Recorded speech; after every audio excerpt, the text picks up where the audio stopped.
ऐसा क्यों कहते हैं कि सावन से ही संभव है? कि देखिए, सावन से ही संभव है इस वजह से क्योंकि आजादी के बाद से मुजफ्फरपुर नगर विधानसभा क्षेत्र का बेटा मुजफ्फरपुर का विधायक नहीं बना है। क्या यही जोड़ता है मूल माटी मुजफ्फरपुर को? मुजफ्फरपुर हमारा अपना है, ये हमारी मिट्टी है। तो जो भी लाभ मिले ना, अगर हम पेड़ बन रहे हैं तो पेड़ का फल भी हमारा अपना ही खाए, और पेड़ में जब हमारे फल नहीं रहे, छाया भी हमारे अपने ही ले। और जिस दिन ये पेड़ सूख जाए ना, मुजफ्फरपुर की मिट्टी में जब मिले तो राख बन करके मुजफ्फरपुर का मिट्टी ही एक्स्ट्रा करे, मुजफ्फरपुर की मिट्टी को कम ना होने दे। ये हमारी मूल माटी है और इस मूल माटी को मजबूत करना है, इस मूल माटी को बढ़ाना है। कि मुजफ्फरपुर के युवा आज जो ड्राई नशे के चक्कर में पड़ गए हैं, छिनतई के चक्कर में पड़ रहे हैं, उनको उनकी योग्यता के अनुरूप मुजफ्फरपुर में ही रोजगार दिलवाना।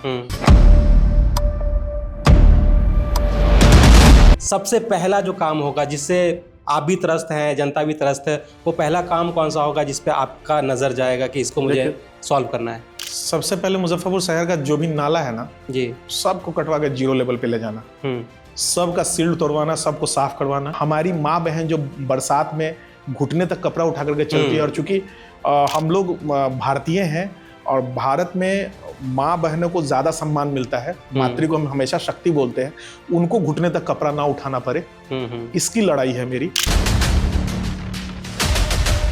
आप जब मुजफ्फरपुर की धरती पे आते हैं या अपने घर के चौखट से सड़क पे निकलते हैं तो आपको उसी नाले का पानी हिल करके जाना है जो वो नाला का पानी नेता आपको दे रहा है। फिर ऐसा क्यों लगता है कि आपको टारगेट किया जा रहा है? क्यों टारगेट किया जा रहा है? अभी तो हाल फिलहाल में कल परसों फोन करके धमकी दिया गया है कि चुनाव नहीं लड़ो। आज हमारे साथ जो मेहमान है वो किसी परिचय के मोहताज नहीं है। हाईकोर्ट के अधिवक्ता, सफल बिल्डर और समाजसेवी के रूप में उन्होंने अपनी एक अलग पहचान बनाई है। अब वे पूरी तैयारी के साथ मुजफ्फरपुर के विकास के लिए तैयार है और अब मैदान में उतर चुके हैं। जी हाँ, सही सुना आपने, मुजफ्फरपुर का लाल, मुजफ्फरपुर का बेटा सावन पांडे हमारे साथ है। बहुत बहुत स्वागत है सर आपका। बहुत बहुत धन्यवाद। सबसे पहले तो बात करेंगे आपके जीवन के संघर्षों की। बहुत संघर्षपूर्ण आपका जीवन रहा है और हमने सुना है कि बहुत कम उम्र में आपको घर छोड़ना पड़ा था घर को सपोर्ट करने के लिए। तो क्या वो जर्नी रही थी, क्या वो संघर्ष रहा था? संघर्ष तो बहुत रहा जीवन में, अभी तक बहुत बहुत लंबा सफ़र भी रहा है। 2006 में मैंने मैट्रिक पास किया मुजफ्फरपुर से ही, और पिताजी लघु सिंचाई में थे, प्यून थे पिताजी, 4th ग्रेड कर्मचारी थे। पिताजी ने मैट्रिक के बाद बोला कि मैं तुमको पढ़ा नहीं सकता हूँ, चूँकि मेरे ख़ानदान में और भी भाई लोग, मेरे कोई कचहरी में दुकान खोल के बैठा है, कोई स्टेशन पे दुकान खोल करके बैठा है, तो उनकी भी इच्छा यही थी कि ये भी कोई दुकान खोले। या एक बारी कलेक्टेरिएट की कोई वैकेंसी आनी थी प्यून की, तो वो चाहते थे कि मैं उसमें प्यून बन जाऊँ कलेक्टेरिएट में। आज भी वो स्लिप फॉर्म मेरे पास है। तो मेरी ये सब इच्छा थी नहीं, तो मैं 2006 में ही मुजफ्फरपुर छोड़ करके चला गया। और चूँकि मेरा बाल विवाह भी हुआ था, ठीक है, मेरा बाल विवाह हुआ था, मैट्रिक से पहले ही मेरी शादी हो गई थी। मैं 14 वर्ष का था लगभग तब मेरी शादी हुई। 14 साल में आपकी शादी हो गई? हाँ, 14 साल में मेरी शादी हुई। और 16 वर्ष का जब मैं था, 16-17 वर्ष का था, तो मेरे बेटे का जन्म हुआ। तो लाइबिलिटी थी, परिवार की भी लाइबिलिटी थी, और बच्चा जो हुआ उसके भविष्य की भी चिंता थी, और खुद का भी करियर बनाना था। तो मैं यहाँ से चला गया बिहार छोड़ करके, और मैं झारखंड पकड़ा, अपनी कर्मभूमि झारखंड को बनाया। मैं सबसे पहले जमशेदपुर रहा, जमशेदपुर का नवा मुंडी हो, साक्षी का इलाका हो, आदित्यपुर हो, मैं इन सभी जगहों पे रहा। फिर जमशेदपुर से धनबाद, धनबाद से बोकारो, बोकारो से रांची, रांची से गुमला, ये सफ़र रहा मेरा झारखंड का। फिर देवघर मेरा रहा, और देवघर में मैंने बहुत सारा प्रोजेक्ट खुद भी किया। मैं 9 वर्ष तक नौकरी किया एक बड़ी कंपनी में, भारत की एक बड़ी रियल एस्टेट कंपनी में मैं उनका हिस्सा बना रहा। बाद में मैं वहाँ से डायरेक्टर बन करके मैंने उसको छोड़ा। मैं उस कंपनी में झाड़ू पोछा करने का काम शुरू किया था क्योंकि हाँ, मैट्रिक पास लड़का था, अंडर एज था, कोई नौकरी देता नहीं। झाड़ू पोछा करना, जनरेटर चलाना, चाय पहुँचाना, पेपर पहुँचाना, ठीक है, ये करते करते करते करते साल भर मैंने किया। साल भर करने के बाद मुझे आज भी याद है कि मेरे स्किल को उन्होंने देखा, कंपनी के ऑनर ने, और वर्तमान सांसद, दिल्ली के जो सांसद हैं मनोज तिवारी जी, आदरणीय मनोज तिवारी जी भी उस कंपनी से बड़े अच्छे तरीके से जुड़े हुए। मैं कंपनी का नाम नहीं लूँगा। तो मेरा स्किल देखा डायरेक्टर ने, तो मुझे जमशेदपुर में ही एक प्रोजेक्ट का सुपरवाइज़र बनाया गया। फिर मैंने जब टाइम पे उस कंस्ट्रक्शन को, जिस कंस्ट्रक्शन के लिए मुझे सुपरवाइजर बनाया गया, टाइम के अंदर ही मैंने उसको कंप्लीट कर दिया, तो खुश होकर के उन्होंने मुझे साइट इंचार्ज बनाया। 7-8 महीने मैं साइट इंचार्ज रहा, तब तक मेरा इंटर भी हो चुका था। इंटर मेरा हुआ तो मुझे उन्होंने प्रोजेक्ट मैनेजर बना दिया, और जब मैं प्रोजेक्ट मैनेजर बना तो काफिला मेरा उस वक्त से चल निकला। फिर प्रोजेक्ट मैनेजर रहा, असिस्टेंट डायरेक्टर रहा, डायरेक्टर तक का सफ़र मैंने तय किया। फिर मैंने अपनी खुद की कंपनी बनाई, और मेरी कंपनी भी बाबा के आशीर्वाद से, चूंकि मैं भोलेनाथ का भक्त हूँ, उनके आशीर्वाद से मैं चल निकला, मेरी कंपनी चल निकली। और लगभग मेरी कंपनी ने 3500 घर कोलैबोरेशन से लेकर के इंडिविजुअल तक में हैंडओवर किया। मेरी कंपनी ने झारखंड में, बंगाल में, बिहार में, यूपी में एक बड़ा बढ़िया अनुभव रहा। तो मैंने सोचा कि क्यों ना मुजफ्फरपुर चला जाए। और पिताजी मेरे अक्सर कहते भी थे कि जंगल के मोड़ का नाच कोई नहीं देखता है, आंगन में मोड़ नाचता है तो फिर सब लोग देखते। तो उसको सोच करके फिर मैं यहाँ आया।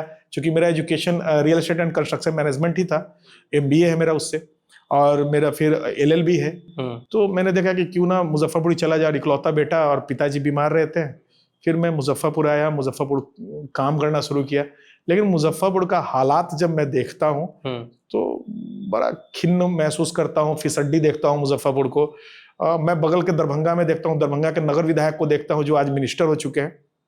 दरभंगा में अगर किसी भी सड़क की ढलाई होती है, मेरे वीडियो के माध्यम से आपके कोई भी व्यूअर्स भी अगर देखेंगे तो वो समझ सकते हैं, किसी भी सड़क की ढलाई या नाले की ढलाई होती है तो विधायक या विधायक का कोई प्रतिनिधि जाकर के उस संबंधित मोहल्ले में ये बोलता है कि आपके यहाँ ढलाई है, आप देख लीजिएगा, प्रॉपर ढलाई करवा लीजिएगा, पानी ठेकेदार से प्रॉपर पटवा लीजिएगा, आप इन चीजों को पूरा कंस्ट्रक्शन देखिएगा।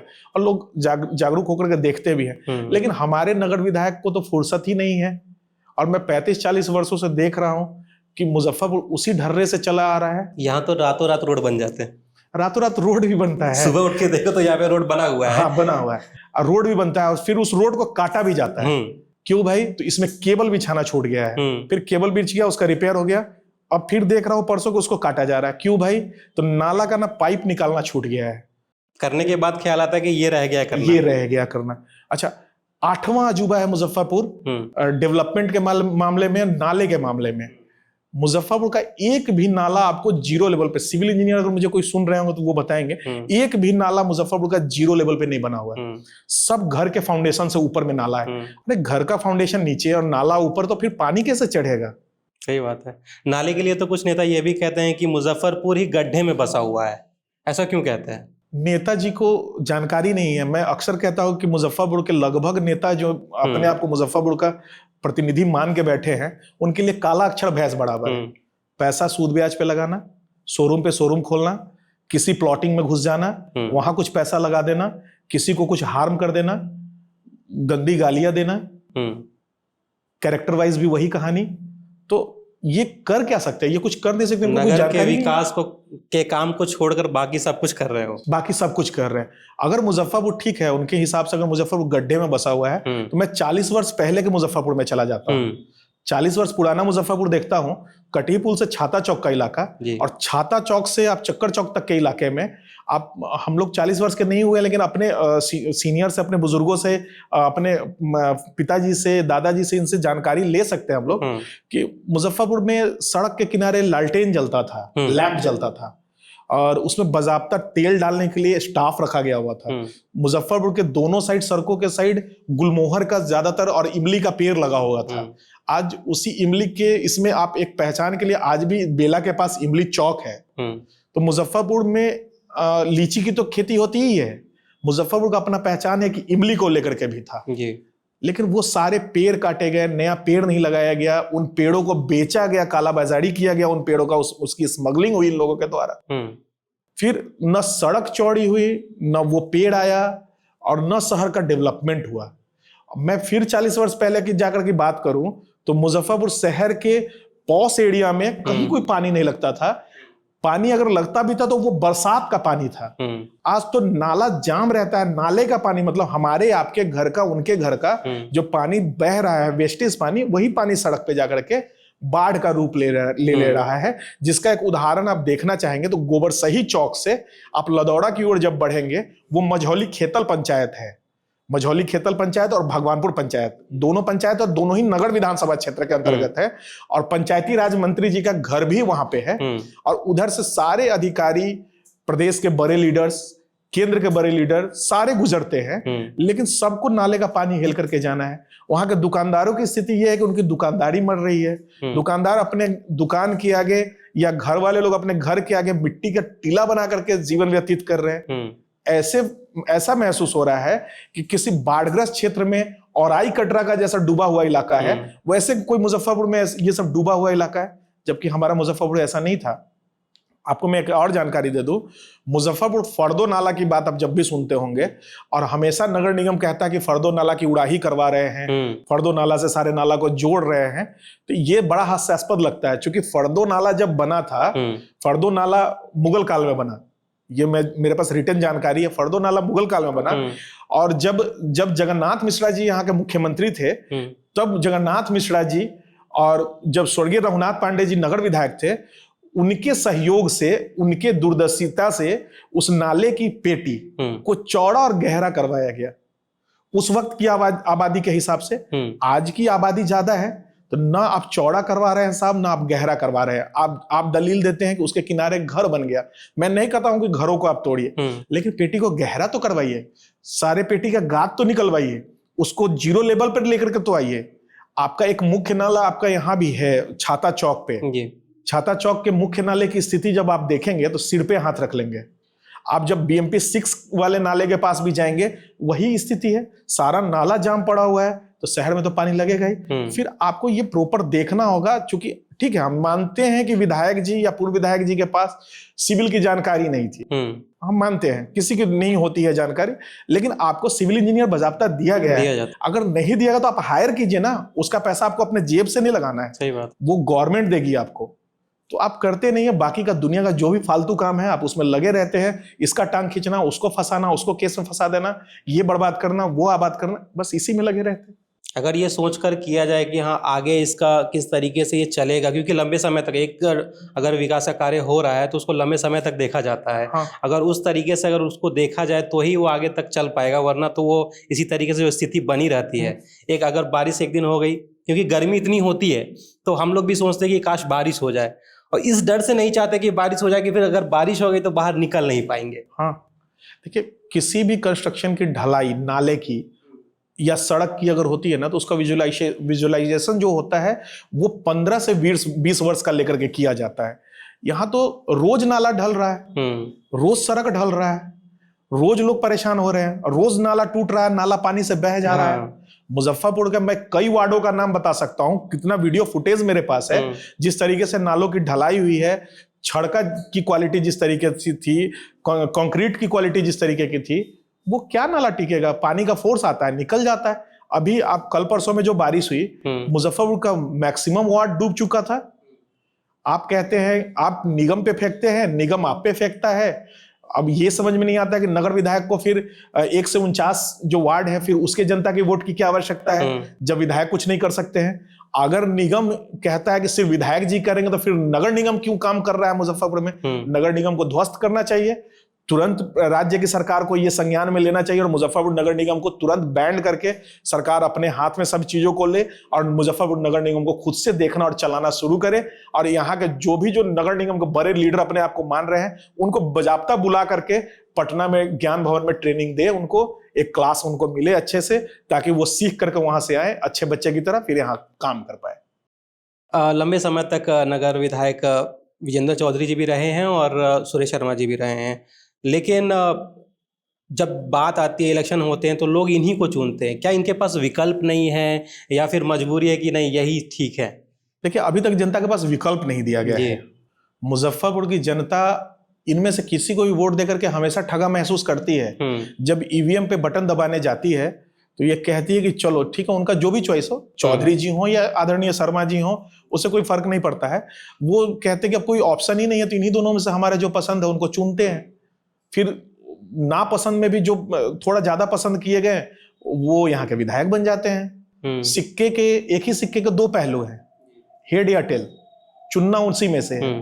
लेकिन मुजफ्फरपुर की जनता से जब बात होती है, जब मैं अक्सर कहता हूँ कि मुजफ्फरपुर की जनता मेरा परिवार है, और जब उनसे बात होती है, या तो मैं मधुबनी पंचायत में बात करूं जहां का मैं मूल निवासी हूं, मैं जहां मेरा पैतृक स्थल है, मैं वहां पर बात करूं, या मैं BMP 6 के पास आकर के बात करूं, या मैं मिठनपुरा के इलाके में, या मैं लकड़ी ढाई जाकर के बात करूं, या मैं चंदवारा और खादी भंडार में जाकर के बात करूं, तो लोग बदलाव चाहते हैं जी। और मुजफ्फरपुर में जो भी बड़े राजनीतिक दल हैं जो मुजफ्फरपुर को कहते हैं कि उनकी बपौती है मुजफ्फरपुर, तो उनको ये देखना चाहिए कि अपने इस बपौती को भी सुधारे। क्योंकि पैतृक संपत्ति अगर दादाजी के तरफ से अगर प्राप्त हुआ है, अगर पुरखों की तरफ से प्राप्त हुआ, तो उसका भी रख रखाव और रक्षा जरूरी है। अगर नहीं कर रहे हैं तो वो दल कंप्लीट राजनीतिक दल दलाल बन चुके हैं। अगर वो राजनीतिक दल दलाल नहीं बने हैं तो इस राजनीतिक दल के जो ये नुमाइंदे हैं ये दलाली करते नहीं थक रहे हैं, ये कंप्लीट दलाल बन चुके हैं। मान लेते हैं कि अभी जो चुनाव होने वाले हैं और इसमें नए विधायक के तौर पर अगर जनता आपको चुन के लाती है, ठीक है, तो सबसे पहला जो काम होगा जिससे आप भी त्रस्त हैं, जनता भी त्रस्त है, वो पहला काम कौन सा होगा जिस पे आपका नजर जाएगा कि इसको मुझे सॉल्व करना है? सबसे पहले मुजफ्फरपुर शहर का जो भी नाला है ना जी, सबको कटवा के 0 लेवल पे ले जाना, सबका सील्ड तोड़वाना, सबको साफ करवाना। नगर निगम के पावर में अगर आता है, नगर निगम को साथ लाना। अगर नगर निगम साथ नहीं आता है तो कैसे साथ लाना है, समझा बुझा करके, हाथ पांव जोड़ करके, ये पता है मुझे, क्योंकि मैं एडवोकेट भी हूं और सारा सेक्शन मुझे पता है किस सेक्शन के तहत आप काम करेंगे जी। उस सेक्शन के तहत उनसे बुला करके काम करवाएंगे। अब काम करवा करके सारे नालों को पहले एक दूसरे से कनेक्ट करके सबको फर्दो नाला में ले जा करके मिला देना, सबको 0 लेवल पे कर देना, ताकि हमारी माँ बहन जो बरसात में घुटने तक कपड़ा उठा करके चलती है, और चूंकि हम लोग भारतीय हैं और भारत में माँ बहनों को ज्यादा सम्मान मिलता है, मातृ को हम हमेशा शक्ति बोलते हैं, उनको घुटने तक कपड़ा ना उठाना पड़े, इसकी लड़ाई है मेरी। और मैं नाला बनाना, और मेरा क्या है कि सड़क, ये जो जाम की समस्या है, ये मेरे पास प्रॉपर रोड मैप है, कैसे जाम खत्म होगा, कहाँ पार्किंग होगी, ये सब पता है मुझे। सारा जमीन भी सरकार के पास है, ये बस दिखा देना है आईना कि आपका यहाँ है, आइए और लग करके उसको करवा देना है। और तीसरा सबसे बड़ा काम कि मुजफ्फरपुर के युवा आज जो ड्राई नशे के चक्कर में पड़ गए हैं, छिनतई के चक्कर में पड़ रहे हैं, उनको उनकी योग्यता के अनुरूप मुजफ्फरपुर में ही रोजगार दिलवाना। मैं आपके माध्यम से बताता हूं कि हमारे पूर्वजों ने, हमारे पूर्वज कहने का मतलब कि मैं जिस जाति से आता हूं, चूंकि आजकल बड़ा उल्टा हो गया, मैं जिस जाति से आता हूं उसी को पूर्वज मानूंगा, मेरा मानना कुछ अलग है। जो भी लोग मुजफ्फरपुर की धरती पे चाहे जिस भी जाति या धर्म से जन्म लिए हैं, जिस भी जाति या धर्म में जन्म लिए हो, मुजफ्फरपुर को अगर उन्होंने कुछ दिया है और मुजफ्फरपुर की जनता उससे लाभान्वित है, मुजफ्फरपुर उससे लाभान्वित है, तो वो सभी हमारे पूर्वज हैं। ध्वजा बाबू भी हमारे पूर्वज हैं, आदरणीय रघुनाथ पांडे जी भी हमारे पूर्वज हैं, हमारे रामधारी सिंह दिनकर जी भी आए थे मुजफ्फरपुर, उन्होंने मुजफ्फरपुर में भी ज्ञान की ज्योति फैलाई, तो वो भी हमारे पूर्वज हैं। हमारे यहाँ निराला भी आते रहे, तो वो भी हमारे पूर्वज हैं। आदरणीय रामवृक्ष बेनीपुरी जी भी हमारे पूर्वज हैं, शहीद जुब्बा सहनी जी भी हमारे पूर्वज हैं, खुदीराम बोस भी हमारे पूर्वज हैं, शहीद प्रफुल्ल चंद चाकी भी हमारे पूर्वज हैं। तो हमारे पूर्वजों ने जो कुछ भी हमें दिया है और रोजगार के क्षेत्र में बड़ा कुछ हमें दिया है, बस उसको जीवित कर देना है, पुनर्जीवित करना है। कुछ भी नया नहीं लाना है मुजफ्फरपुर में। नया तो जो जब आएगा वो आएगा, बस हमारे पूर्वजों ने जो हमें दिया है बस उसको पुनर्जीवित करना है, उसको सुरक्षित और संरक्षित कर देना है। मुजफ्फरपुर के युवा को मैं दावे के साथ कहता हूं कि जीतने के 1 वर्ष के अंदर में मुजफ्फरपुर के युवाओं को उनकी योग्यता के अनुरूप मुजफ्फरपुर में ही रोजगार मिलने लगेगा। रोजगार मिलेगा, ना कि सरकारी नौकरी। सरकारी नौकरी देने की क्षमता किसी विधायक या सांसद में नहीं है, लेकिन रोजगार मिलेगा, इसकी पूरी गारंटी। उनकी योग्यता के हिसाब से, उनकी योग्यता के हिसाब से। रोजगार से ही मेरा एक सवाल है कि आप जैसे बता रहे थे कि आप बहुत कम उम्र में आप यहाँ से पलायन कर गए थे काम के सिलसिले में, तो उस टाइम पे भी ये कठिनाई रही होगी कि हाँ, आपको बाहर ही क्यों जाना पड़ा, यहीं आप कोई रोजगार का माध्यम ढूंढकर यहीं क्यों काम नहीं किए? देखिए, सपने बड़े थे और मैंने मुजफ्फरपुर में रोजगार देखा। मैं मुजफ्फरपुर के एक बड़े घराने के, वो मुजफ्फरपुर का सबसे बड़ा व्यावसायिक घराना और राजनीतिक घराना भी है, मैं उनके यहाँ काम करता था। मैं उनके यहाँ 6-7 महीने उनके कंस्ट्रक्शन में काम किया, मुंशी का काम कर रहा था उनके यहाँ। उनका डायरी ढोना, उनका कलम लेकर के चलना, उनका पूरा हिसाब किताब देखना नहीं समझ में आया। फिर मैं मुजफ्फरपुर स्टेशन गया, वहाँ हमारे कुछ रिश्तेदार कुछ ठेका करते हैं, उनके ठेके में जाकर के साइकिल लगवाना, बाइक लगवाना, कार लगवाना, रसीद काटना। नहीं जम रहा था ये सब। सोच बड़े थे, सपना बड़ा था, इस वजह से निकलना पड़ा मुजफ्फरपुर से। और मैं मुजफ्फरपुर से जब गया तो जहाँ मैं रहता था, मैं हार्डिंग पार्क पहले बस स्टैंड हुआ करता था, मैं हार्डिंग पार्क में कई दिन तक सोया हूँ। अच्छा। और आप चूंकि मैं यहाँ का लोकल हूँ, मैं कोई कहानी बना के कह नहीं सकता हूँ, सारा प्रूफ मौजूद है। और एज भी इतना नहीं हो गया कि हमारे एज ग्रुप के लोग नहीं जिंदा हैं इस धरती पे। तो वो सारे लोग हैं, सब बताएंगे। वो हार्डिंग पार्क में रहना, फिर पटना जंक्शन पे रहना, पटना जंक्शन पे नहाना, जिससे ट्रेन धुलता है, वहां से जाकर के मेहनत करके कितना बार तो मैं गांधी सेतु पैदल पार किया हूँ, मुझे भी पता नहीं। तो ये सब करके, चूंकि मुजफ्फरपुर में रोजगार का साधन और संसाधन उस वक्त भी नहीं था। हमारे पूर्वजों ने जो कुछ भी हमें दिया है साधन संसाधन, उसको हमारे वर्तमान निकम्मे नेताओं ने डंप कर दिया है। और मेरी लड़ाई न सत्ताधारी दल से है न विपक्ष वाले से है, मेरी लड़ाई इनके सोच से है। मुजफ्फरपुर के जो बड़े नेता अपने आप को मानते हैं और जो मुजफ्फरपुर को लगातार गुलाम बना के रखे। मैं अभी फिर कहूंगा आपको कि देश आजाद हुआ गोरे अंग्रेजों से, और मुजफ्फरपुर को आजाद करवाना है इन काले अंग्रेजों से। ये लड़ाई इन काले अंग्रेजों के खिलाफ है मेरे। अच्छा। काले अंग्रेज इस सेंस में, गोरे अंग्रेज हमको गुलाम बना के रखना चाहते थे, और ये काले अंग्रेज भी मुजफ्फरपुर को गुलाम ही बना के रखना चाहते हैं। आप आर्थिक रूप से गुलाम बनिए, शारीरिक रूप से बनिए या मानसिक रूप से बनिए, ये आपको हमेशा चाहते हैं कि गुलाम बना करके रखे। अगर आपको ऐसा फील होता हो या आपके व्यूअर्स जो सुन रहे हो उनको ऐसा लग रहा हो, नहीं यार मैं कैसे गुलाम हूं, मैंने तो MBA कर रखा है, मैंने LLB कर रखा है, मैं तो डॉक्टर हूं, मैं तो इंजीनियर हूं, मैं फला अफसर हूं, मैं विदेश में रहता हूं। नहीं साहब, आप गुलाम हैं। आप जब मुजफ्फरपुर की धरती पे आते हैं या अपने घर के चौखट से सड़क पे निकलते हैं, तो आपको उसी नाले का पानी हिल करके जाना है जो वो नाला का पानी नेता आपको दे रहा है। आपको उसी टूटी सड़कों से चलना है जो नेता आपको दे रहा है। आप अगर इतने कैपेबल हैं तो खुद से रोड बना लीजिए, खुद से आप नाला बना लीजिए। पॉसिबल नहीं है, आप खुद से क्या क्या क्या करते चलेंगे? तो आप शारीरिक रूप से उनके गुलाम बन रहे हैं। कहीं आपको चोट चपेट लग रहा है, खुले हुए मेन होल में गिर जा रहे हैं, वहां चोट चपेट लग रहा है, वो आपकी कोई गलती नहीं है, फिर भी आप गिर रहे हैं, आपका हाथ पांव टूट रहा है, मर जा रहे हैं लोग। मैं अभी, मेरा एक वीडियो चल रहा है लगातार, आप देख रहे होंगे, जिसमें एक माँ बच्ची को जाती है स्कूल छोड़ने के लिए, आपका ये मझौलिया से छाता चौक के इलाके में, लेनिन चौक के पास, और वो लेनिन चौक के नाले में एक सांड धक्का दे करके, एक आवारा पशु धक्का दे करके उस माँ को गिरा देता है, और उस नाले में वो भी सांड उस माँ के शरीर पर कूद जाता है। सीने में चोट लगने के कारण वो माँ वहीं पे अपना प्राण छोड़ देती है, मर जाती है। वो 5 साल की बच्ची की माँ थी, अपने बच्ची को स्कूल छोड़ने आई थी। तो वो तो आप गुलामी का ही कारण है ना, क्योंकि हम उस नेता की गुलामी कर रहे हैं, हम उसको वोट दे रहे हैं, लेकिन वो हमारे लिए कुछ नहीं कर रहा है। तो उस बच्ची की क्या गलती कि उसकी माँ मर गई? अब उस बच्ची की, जो मिठनपुरा में एक बच्ची है, 4 साल की बच्ची है, अपने दादाजी का हाथ पकड़ के गई है मिठनपुरा के एक फील्ड में खेलने, और आवारा कुत्ता उस बच्ची को नोच करके खा जाता है। तो क्या आपके बच्चों से ज्यादा महत्वपूर्ण आपके लीडर हैं? या आप आदरणीय चौधरी जी को चुन रहे हो, या आदरणीय शर्मा जी को चुन रहे हो, या आदरणीय ठाकुर जी को चुन रहे हो, या आदरणीय शुक्ला जी को चुन रहे हो, या आदरणीय अहमद जी को चुन रहे हो, या आदरणीय खान साहब को चुन रहे हो? उससे फर्क नहीं पड़ता है। या आप पांडे जी को चुन रहे हो, आप सिंह जी को चुन रहे हो, आप जिन भी जी को चुन रहे हो, कुशवाहा जी को, राम जी को, दास जी को, पासवान जी को, उससे कोई फर्क नहीं पड़ता है। आप गुलाम हैं। आज मुझे ऐसा फील होता है कि आपके मुजफ्फरपुर के लोगों को अपने बच्चों से, अपने भाइयों से, अपनी पत्नी से, अपने बहन से, अपनी माँ से उतना प्यार नहीं है जितना इन नेताओं से प्यार है। वो मरे तो मरे, वो कपड़े उठा के घुटने तक चले, वो अपना पांव दूसरे को दिखा दे, चलेगा, लेकिन वोट हम इन्हीं को देंगे। विधायक यही बनने चाहिए, विधायक यही बनने चाहिए। हाँ, कह देना हमारा नेता है, हमारा नेता। क्या फायदा है? ये नेता जिनको आप नेता चुन रहे हैं, क्या वो अपने बेटे को छोड़ करके आपको नेता बना देंगे? वो अपनी बेटी को छोड़ करके आपको नेता बना देंगे? अगर बना देते हैं तो आप आइए सामने। सही बात।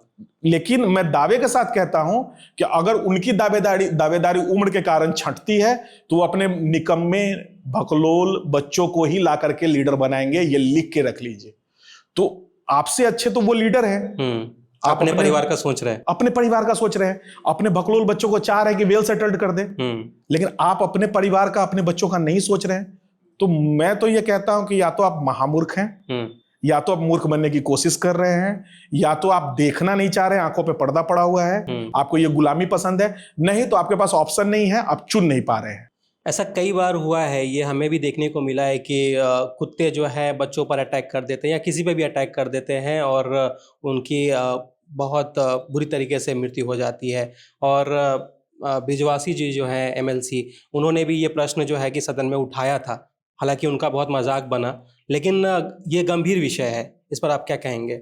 देखिए, आदरणीय बृजवासी जी बड़े भाई की तरह हैं और बहुत बहुत अच्छे इंसान है, मैं इतना जानता हूँ, बहुत नेक इंसान है और वो समय समय पे अपने क्षेत्र का मुद्दा सदन में उठाते रहते हैं। मैंने उस वीडियो को देखा, किस तरीके से आदरणीय सभापति महोदय विधान परिषद अवधेश नारायण सिंह जी ने मजाक बना दिया, आदरणीय विजय चौधरी जी ने मजाक बना दिया कि कुत्ता हमारे शहर के एक बड़े लीडर हैं, उनको अगर काटे तो कुत्ता ही मर जाए।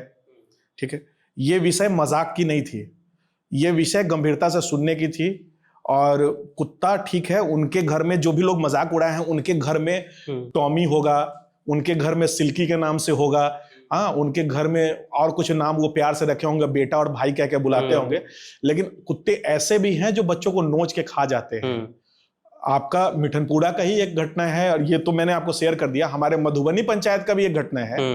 हमारे मधुबनी पंचायत के चौसीमा गांव में एक बच्ची का पूरा खोपड़ी के ऊपर का पूरा बाल का हिस्सा ही कुत्ता खा गया, और 6 कुत्ते ने मिलकर के खींचा उसे, और कोई बचाने वाला नहीं था। एक सड़क से कोई ट्रक ड्राइवर जा रहा था, उसने लड़कर के कुत्तों को भगाया, बचाया। वो लड़की आज की स्थिति ये है, उस लड़की को आंख से दिखता नहीं है।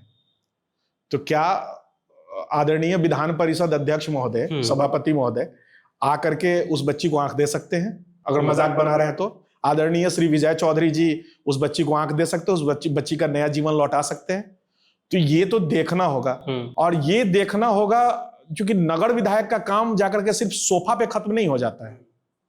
साहब सोफा पे बैठ करके छोटा सा मोबाइल लेकर के ऐसे टिपते रहते हैं, और वो स्क्रॉलिंग वाला वो एक डायरी रहता है उनके जेब में, उससे नंबर निकालेंगे, देखेंगे, दबाएंगे, फोन मिलाएंगे, उससे नहीं चलेगा। कई बार तो सोशल मीडिया पे ये भी बात चलती है कि फीता काटने के लिए है, सिर्फ उद्घाटन करने के लिए। मैं तो कहता हूं कि मुजफ्फरपुर में एक बड़ा फीता कटवा गिरोह चल रहा है। अच्छा, गिरोह चल रहा है, ये गिरोह चल रहा है। तो हमारे जो भी बड़े जनप्रतिनिधि हैं उस गिरोह के कोई अध्यक्ष हैं, कोई सेक्रेटरी हैं, कोई कोषाध्यक्ष हैं, अब बाकी का सदस्य है। ये फीता कटवा गिरोह है, ये सब फीता कटवा गिरोह, फोटो खिंचवा गिरोह, मुजफ्फरपुर में बड़े जनप्रतिनिधियों का ये गिरोह चल रहा है। तो खैर वो तो हास्यास्पद है ही। साहब सोफा पे ही बैठे रहते हैं। पंकज मार्केट भर के विधायक हैं, पंकज मार्केट से उठ करके कभी हमारे जैसे लोगों से मिलने, चाहे और भी क्षेत्र में नहीं क्षेत्र में नजर ही नहीं आते। मधुबनी पंचायत हमारा मैदापुर गांव उन्हीं के विधानसभा क्षेत्र में, ऐसा आ तो जाइए, चौसीमा में दिख तो जाइए, आप पकड़ी भी तो आ जाइए, आप पकड़ी पेठिया पर भी मधुबनी पंचायत के अंतर्गत जो है, आप वहां भी तो आ जाइए। तो घर से निकले ही नहीं तो रोड का पानी कहाँ दिखेगा? हाँ, उनको दिखेगा ही नहीं। लेकिन दिखता, चूंकि आदरणीय श्री वर्तमान विधायक श्री विजेंद्र चौधरी जी बड़े भाई की तरह हैं, और उनकी पत्नी हमारे लिए भाभी हैं, भाभी माँ की तरह है। तो हमारी भाभी माँ को ना वो कष्ट झेलना पड़ता है, क्योंकि हमारी भाभी माँ प्रतिदिन गरीब स्थान जाती हैं, देवी मंदिर जाती हैं पूजा करने के लिए, तो उनको ना नाला का पानी हिलना पड़ रहा है। तो ये लड़ाई हमारी भाभी माँ के लिए भी है, जो आदरणीय विजेंद्र चौधरी जी की पत्नी है, अर्धांगिनी है, उनके लिए भी है। उनके किचन में जब वो बेचारी जाती हैं और नाले का पानी चला जाता है, तो हमारी भाभी माँ को कष्ट होता होगा ना। तो ये संस्कार है हम में कि हम अपनी माँ के लिए ये लड़ाई लड़ेंगे, क्योंकि आदरणीय विजेंद्र चौधरी जी समाज के हैं, और उनकी जो अर्धांगिनी है वो समाज के लिए हैं, वो समाज की माँ है। तो हम अपनी माँ के लिए लड़ाई लड़ रहे हैं। उनको भी ये कष्ट नहीं होना चाहिए। वो हवेली में बैठी हुई है तो उनको कष्ट नहीं होना चाहिए, और झोपड़ी में जो बैठी हुई है माँ, उस माँ को भी कष्ट नहीं होना चाहिए। मेरी बहन जो वो सड़क पे निकल रही है, झोपड़ी से जाकर के साइकिल पर बैठ रही है, साइकिल पर वर्तमान सरकार के द्वारा जो सरकारी साइकिल दिया गया उस पे बैठ रही है, तो उस बहन को भी जाकर के नाला में उलटना ना पड़े, गिरना ना पड़े, चोट ना लगे।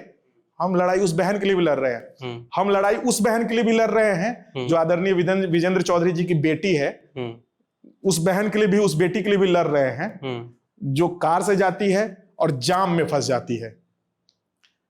जी, हमारी वो बहन बेटी जो है अंकिता जी, जो जब जिन्होंने कुछ नहीं किया, उनके परिवार के लिए भी आप सोच रहे हैं कि हाँ, उनको दिक्कत नहीं हो, उनको भी दिक्कत नहीं हो जी। क्योंकि झोपड़ी वाले को भी उतना ही कष्ट होता है जितना हवेली वाले को हो रहा है। सड़क तो दोनों ही के लिए जाम हो रहा है। अगर विकास होगा तो सबके लिए होगा। हाँ, अंकिता जी हमारी बहन बेटी की तरह हैं। वो मातृशक्ति हैं, वो भी जब सड़क से निकलती होंगी और जब उनको कहीं जाना होता होगा तो वो भी सरैयागंज टावर पे आकर के जाम में फंस जाती होंगी, पंकज मार्केट के पास जाम में फंसी रहती होंगी। तो मैं उनसे भी हाथ जोड़ करके निवेदन करूंगा कि अभी आपके पिताजी का जितना दिन कार्यकाल है तो कहिए कुछ करने के लिए, क्योंकि आपने भाषण दिया था और आपके ओजस्वी भाषणों को सुन करके मुजफ्फरपुर की जनता ने और हम जैसे लोगों ने वोट जाकर के किया और 3.5 लाख जनता के जनप्रतिनिधि हैं आपके पिताजी। तो आपको ये देखना चाहिए, आपको उसी हक से जाकर के बोलना चाहिए कि पापा मैंने वोट मांग करके लाया है। तो आप जनता के लिए भी थोड़ा सोच लीजिए, ज्यादा सोचने के लिए नहीं करेंगे क्योंकि आप तो ज्यादा कार्यकाल बचा नहीं है, तो थोड़ा सोच लीजिए ताकि कुछ मुजफ्फरपुर की जनता के लिए हो जाए और ताकि आपको भी ग्लानि महसूस ना हो, अगर होती होगी ग्लानि तो। नहीं तो बात सोफा पे बैठे रहिए। कई बार ऐसा होता है कि जिस पार्टी से नेता है अगर उनको टिकट नहीं मिलता है तो दूसरे पार्टी से फिर टिकट देखने लगते हैं, तो इससे विचारधारा उनकी नहीं सीमित रहती है कि जहां सत्ता की मलाई मिले मैं वहां चला जाऊं। तो इसको आप किस तरीके से देखते हैं? देखिए, हमारे वर्तमान विधायक सबके हैं, वो लोजपा के भी थे, वो जदयू के भी थे, वो राजद के भी थे, वो इंडिपेंडेंट भी थे, वो बीच में भाजपा वाला जो ऑडियो वायरल हुआ उस वायरल वीडियो की मैं पुष्टि नहीं कर रहा हूं, लेकिन जो ऑडियो वायरल हुआ उस ऑडियो के माध्यम से लगता है वो भाजपा के भी हैं और वो भी कांग्रेस के भी हैं। तो जो सबके हैं वो किसी के नहीं है, ठीक है जी। और मुजफ्फरपुर के जो बड़े नेता अपने आप को मान रहे हैं, नगर विधानसभा क्षेत्र के जो दावेदारी कर रहे हैं, मैं उनको ओपन चैलेंज कर रहा हूं आपके माध्यम से, अगर उनकी क्षमता है तो वो अपने दल को छोड़ करके आ जाए। उनके दल को छोड़ने के बाद ना उनकी कोई पहचान है, ना उनका कोई अपना वोट बैंक है, कोई जानेगा भी नहीं। कई ऐसे जिलाध्यक्ष हैं बड़े बड़े दलों के, आज जिलाध्यक्ष नहीं रहे, उनकी कोई पहचान नहीं है। पहचान एक क्लास में बनाने से नहीं होता है, यो चाइना में बैठ करके पहचान बनाने से नहीं होगा, लंदन ब्रिज पे बैठ करके पहचान बनाने से नहीं होगा, जेके रेजिडेंसी में बैठ करके खाने से पहचान नहीं बनेगा। पहचान कहां? पहचान वहां मैदापुर के पगडंडी पे जाइए, और मंगरू की माँ जो घास गढ़ रही है, वो जो हमारी चाची है, उस चाची से जाकर के पूछिए कि हमरा चिन्हई छी। अगर कह दे कि हाँ तू सावन छा, तू फलना छा, चिलना छा, तो आपकी पहचान है। और नहीं तो आप कॉफी की चुस्की लगा रहे हैं, MBA चाय वाला में बैठ करके बिस्किट खा रहे हैं, और वहां अगर आपको कोई पहचान रहा है तो ये पहचान को मैं पहचान मानता ही नहीं हूं। आप चले जाइए अघोड़िया बाजार में, स्लम बस्ती में जिसकी लड़ाई मैं लड़ता हूं, उसमें जाइए और जाकर के पूछिए कि मैं कौन हूं, अपने बारे में। मैं मतलब खुद के बारे में नहीं कह रहा हूं, वो नेता अपने बारे में जाकर के पूछे कि मैं कौन हूं। उनके 4 चमचे इर्द गिर्द ना हो कि फलना भैया छथिन, फलना चचा छथिन, इनका चिन्ह लो। वो खुद कहे कि मुझे पहचानते। हम लोग जब सड़क से चलते हैं, टोटो वाला कहता है सावन पांडे जा रहा है, प्राउड महसूस होता है, लगता है कि जीत गए। रिक्शा वाला कहता है बउआ तू है ना छत जब होर्डिंग पर तोरा देख लियो, वो पोस्टर पर देखै छियो, तू हमरा फलना दिन साल दे ले रहा, तू फलना दिन कंबल दे ले रहा, तू लकड़ी दे ले रहा, तू खाना दे ले रहा। जब ये सब सुनते हैं ना, जब छोटे बच्चे गुजरते हैं स्कूल जाते हुए, अपने माँ पिताजी को दिखाते हैं कि ये सावन पांडे जा रहे हैं, तब लगता है कि हाँ मैं पढ़ाता भी हूँ। जब मैं अपने स्टूडेंट से पूछता हूँ और कुछ स्टूडेंट बोलते हैं, मैं जब पूछता हूँ तुमको कैसा बनना है और क्या बनना है, बोलते हैं सर आपकी तरह बनना है। तो लगता है कि मैं जीत गया। मेरे खानदान में तो कोई पंच सरपंच भी नहीं है। अच्छा, मेरे खानदान में कोई पंच सरपंच भी नहीं है। चिंता वो लोग करे जिनके खानदान में विधायक और सांसद है, मंत्री हैं। हमको क्या चिंता? हमारे पिताजी साइकिल से चलते थे, चपरासी के बेटा है, कोई राजनीतिक बैकग्राउंड नहीं, कोई राजनीतिक बैकग्राउंड नहीं, पूरे गांव में कोई नेता नहीं है हमारे, कोई जीता हुआ कोई जनप्रतिनिधि नहीं है। तो हमको क्या फर्क पड़ता है? चुनाव से हमको बहुत फर्क नहीं पड़ना। हमारी लड़ाई मुजफ्फरपुर को आजाद करवाने की है इन काले अंग्रेजों से। जमीन से जुड़े रहना, चाहे ये हो ना हो। बस मैं आपके माध्यम से ये कहता हूं कि ये जो लोग जो फंसने फंसाने का खेल खेलते हैं, और मुझे विगत एक घटना में जबरन फंसाया गया, जिसमें उच्च न्यायालय ने भी कहा, उच्च न्यायालय पटना ने कहा कि जिला प्रशासन के द्वारा लग रहा है कि पूर्वाग्रह से प्रेरित है। अच्छा। जिसका ऑर्डर शीट मैंने पूर्व में भी आप लोगों के माध्यम से भी मैंने जब ये किया था प्रेस कॉन्फ्रेंस, और अखबारों में भी मैंने दिया, पूर्वाग्रह से प्रेरित लग रहा है। लेकिन जब मैं 10 दिन जेल रहा तो मैं जेल में भी एक चीज देखा कि वहां भी आजादी की लड़ाई लड़नी है, उनके लिए भी। ऐसे लोग पड़े हुए हैं 20 साल से जो घास चोरी में है, कुछ किए नहीं है, टिकोला चोरी किए तो 7 साल से जेल खट रहे हैं। काहे भाई? लन फन दफा लगा दिया, परेशान कर रहा है। क्यों, तो हम फलाने जात के हैं, तो फलाना जात का बड़ा नेता था तो वो हमको फंसा दिया। अच्छा। ठीक है, हम तो वहां से भी काम लेकर के आए हैं, उन लोगों की भी आजादी की लड़ाई लड़ रहे हैं। क्योंकि ये डीएनए जो है हमारे शरीर में, ये चंद्रशेखर आजाद का है, राम प्रसाद बिस्मिल का है, शहीद भगत सिंह का है, खुदीराम बोस इस मिट्टी पे शहीद हुए, उनके पसीने से बना ये जो डीएनए है वो है। ये शहीद जुब्बा सहनी का डीएनए है, ये गांधी का डीएनए है, ये शहीद बैकुंठ शुक्ला जी का डीएनए है। तो ये हम लोग शांत नहीं बैठने वाले हैं। वो लोग हम लोग को या तो जो सुन रहा हो या तो हमको खत्म करवा दे, शहर छोड़ करके हम लोग भागेंगे नहीं, फंसने फंसाने का खेल कम करें, ठीक है ना, नहीं तो उससे बेहतरीन खेल भी हम लोगों को आता है। बता सकते हैं कि आप कहाँ कहाँ गलत है, आपका जो निवास स्थान है वो निवास स्थान भी सही स्थान पे नहीं है। सरकार से वहां भी आपकी कर चोरी है। तो मैं फंसने फंसाने वालों को एकदम हाथ जोड़ के निवेदन करता हूं कि ये सब खेल ना खेलें। ये जिला मुजफ्फरपुर है, दो तरफा भी हो सकता है ये चीज, अगर ये दो तरफा भी हो सकता है। ठीक है, तो और हम लोग पढ़े लिखे लोग हैं, विधि व्यवस्था को मानने वाले लोग हैं, कानून को मानने वाले लोग हैं। जब तक शांत पड़े हुए हैं, भोला बाबा के भक्त हैं, जाते हैं देवघर पूजा करते हैं, गरीब स्थान पूजा करते हैं, करने दीजिए। आप गलती कर रहे हैं, आपको सही रास्ता दिखा रहे हैं, आप सही रास्ते पे आइए। हाथ जोड़ करके निवेदने कर रहे हैं, जहां मिलते हैं गोरे छूते हैं, हाथ सिर झुका के प्रणामे करते हैं। फिर ऐसा क्यों लगता है कि आपको टारगेट किया जा रहा है, क्यों टारगेट किया जा रहा है आपको? अभी तो हाल फिलहाल में कल परसों फोन करके धमकी दिया गया है कि चुनाव नहीं लड़ो। अच्छा, चुनाव नहीं लड़ना है, मतलब आपकी दावेदारी कहीं ना कहीं मजबूत है। हाँ, आज सुबह कहा गया है मैसेज करके कि एक बड़े पत्रकार के द्वारा कॉल करवाया गया कि वीडियो जो डाल रहे हो सोशल मीडिया पे उसको डालना बंद करो। अच्छा, तो ये सबसे हम लोग डराने उड़ाने वाले नहीं हैं। चाहे वो आपको ताकत प्रशासन का लगवाना हो लगा लीजिए, इलीगल ताकत लगवाना हो लगवा लीजिए, कानून पता है, आप कुछ नहीं बिगाड़ पाइएगा। बहुत कीजिएगा तो हमको कुछ दिन परेशान रखिएगा, उसके बाद आप जो परेशान होइएगा, आपकी पीढ़ी जो परेशान होगी, उस परेशानी से आप लगेगा कि हम गलती किए कहे थे। आखिरी वक्त में जब भगवान बुलाते रहेंगे तब भी प्राण नहीं छूटेगा, क्योंकि पाप लग जाएगा ना। हम तो भोला बाबा के भक्त है, भोला बाबा पाप लगा देंगे उसको। आप कहते हैं, आपका स्लोगन भी है कि सावन से ही संभव है जी। ऐसा क्यों कहते हैं कि सावन से ही संभव है?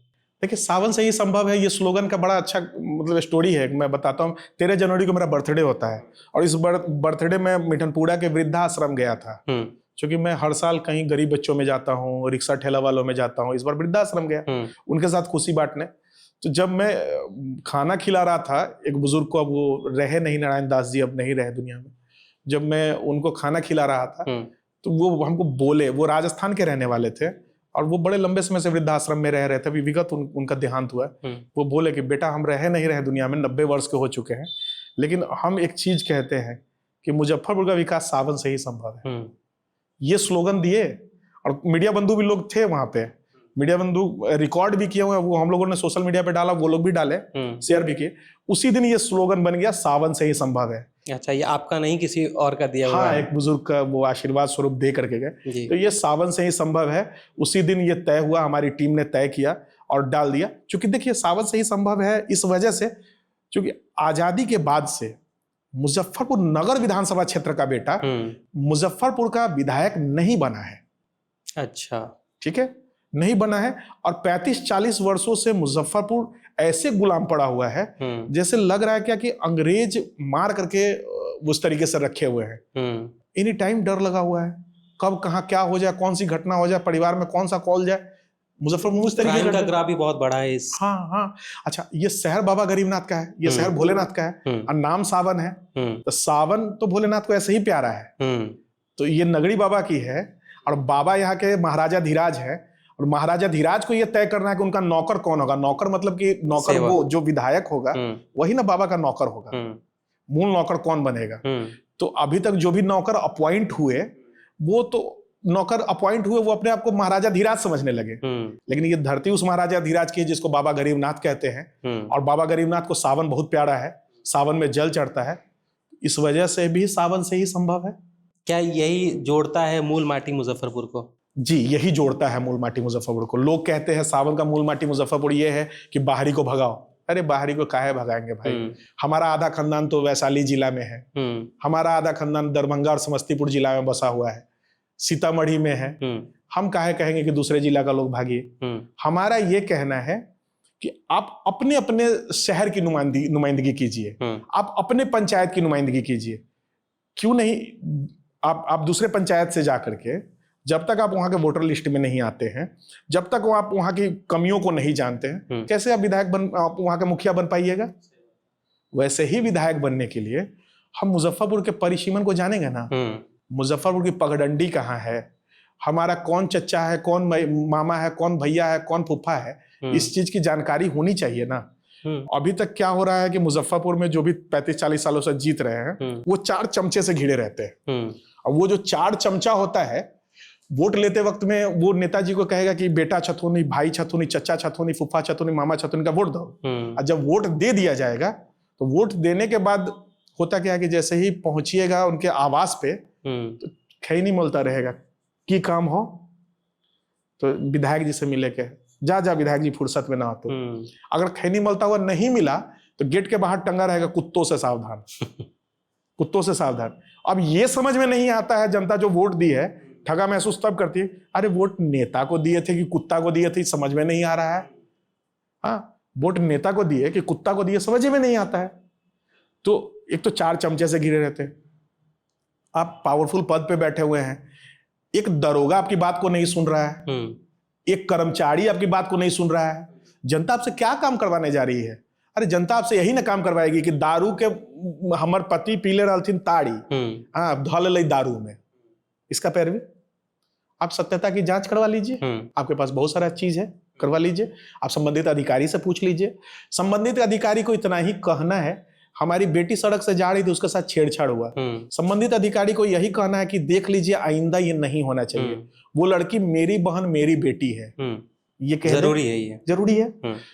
पैरवी इसी के लिए ना कि हमर बउआ तनका जाई थे, तनका एडमिशन के लिए कह देवे, पिताजी के किडनी फेलियर है, तनका कह दिए IGI-MS में नंबर लग जाए, एम्स में नंबर लग जाए। इसी के लिए ना विधायक के पास जाता है। विधायक से कोई खाना और खर्चा मांगने जाता है? कोई नहीं जाता है। सरकारी नौकरी मांगने कोई नहीं जाता है। तो विधायक से कहता है कि आप ये कर दीजिए, नाली गली सड़क बना दीजिए, और हम थोड़ा सुरक्षित रहे, हम जब सड़क पर चले तो हम किसी नाला में नहीं उलट जाए, या कोई हमको आकर के मेरी हत्या ना कर दे, हम सुरक्षित रहे। कोई वरीय अधिकारी या कोई कर्मचारी, हमको सरकारी अधिकारी इस तरीके से ना लूटे, उसको इस बात का डर रहे कि इनका काम अगर नहीं करेंगे तो ये फलाने विधायक के क्षेत्र से आते हैं और विधायक जी का कॉल आ जाएगा। यहाँ तो आप साहब मिनिस्टर भी बन जाते हैं तो आपका CEO CI नहीं सुनता है, आप एक दाखिल खारिज नहीं करवा पाते हैं, आपका एक दरोगा नहीं सुनता है, आप कहते हैं कि ना हमारा तो फलना आदमी सुनता ही नहीं है, प्रतिनिधि को ही नहीं सुनता है, तो फिर जनता की कौन सुने? आज जबकि आप 3.5 लाख जनता का जनप्रतिनिधित्व कर रहे हैं, 3.5 लाख जनता का पावर होता है। विधायक जी विधायक हैं लेकिन निगम की राजनीति से परेशान हैं। तो हम तो कहते हैं कि आदरणीय विधायक जी हाथ जोड़ करके आपका गोड़ पकड़ते हैं कि आप विधायक मत बनिए। इस बार अब ना वार्ड का चुनाव होगा तो आप एक सफल वार्ड मेंबर बन सकते हैं, क्योंकि आपको जनता का सेवा ही करना है। और पंकज मार्केट के क्षेत्र के विधायक हैं, तो आप पंकज मार्केट का कोई वार्ड पकड़ लीजिए, जितना भी नंबर हो, और उसी नंबर से ना आप वार्ड का चुनाव लड़िएगा ना, एक सफल वार्ड मेंबर होइएगा, और निगम की राजनीति में भी आपका प्रभुत्व रहेगा, और निगम की राजनीति में आप फलते फूलते भी रहिएगा और चेहरा चमचम करता रहेगा। मेरा एक सवाल और ये भी है कि 2 विधायक लंबे समय तक रहे हैं, सुरेश शर्मा जी और विजेंद्र चौधरी जी, दोनों में से आपको ज्यादा ठीक कौन लगते हैं? अगर ये पूछिएगा तो कहीं नहीं पाएंगे। कहीं नहीं पाएंगे, तो चलिए उल्टा ही देखते हैं कि ज्यादा खराब कौन है। दोनों ही आदरणीय हैं। हाँ। दोनों ही आदरणीय काम के मामले में, हाँ काम के मामले में भी बता दे रहे हैं, दोनों ही से बड़ी बड़ी भूलें हुई हैं। मैं उनकी गलती को गलती नहीं कहूंगा, क्योंकि दोनों ही उम्र में काफी बड़े हैं, अनुभव में काफी बड़े हैं, आदरणीय हैं, उनसे तो सीखना भी है, लेकिन उनसे वो चीज नहीं सीखना है जो वो जानबूझ करके करते रहे हैं लगातार, उनसे वो चीज नहीं सीखना है। और जात की नुमाइंदगी सिर्फ नहीं करनी है, जमात की नुमाइंदगी करनी है। आप जात पे जाकर के सिमट जाते हैं, आप धर्म पे जाकर के सिमट जाते हैं, आप नुमाइंदे 3.5 लाख के होते हैं। वोटिंग भले 50 से 55% तक जाती है, लेकिन आप जब विधायक होते हैं तो आप माड़ीपुर के भी उतने ही विधायक होते हैं जितना आप कन्हौली के होते हैं। जितना पताही के विधायक होते हैं उतना ही मझौली खेतल के विधायक होते हैं, उतना ही लकड़ी ढाई के विधायक होते हैं, उतना ही बीएमपी 6 के विधायक होते हैं आप। तो आपको बराबरी देखना है, आपको चीजों को समझना है, चीजों को सजाना है। दोनों ही आदरणीय है, दोनों ही पूजनीय है, दोनों को बारंबार प्रणाम है। उनको क्या उनका बोले, लेकिन काम नहीं कर पाए दोनों ही। नुकसान ज्यादा किसने किया मुजफ्फरपुर का? जो सबसे ज्यादा बढ़ रहा है, जो सबसे जिसको ज्यादा मौके मिले, जिसको ज्यादा मौके मिले। मुजफ्फरपुर की जनता तो महान है, सैल्यूट करता हूं मुजफ्फरपुर की जनता को कि पुराने सामान को नए रैपर में डाल करके फिर से चला दिया गया, बार बार मौका दिया गया। हाँ, बार बार मौका दिया गया।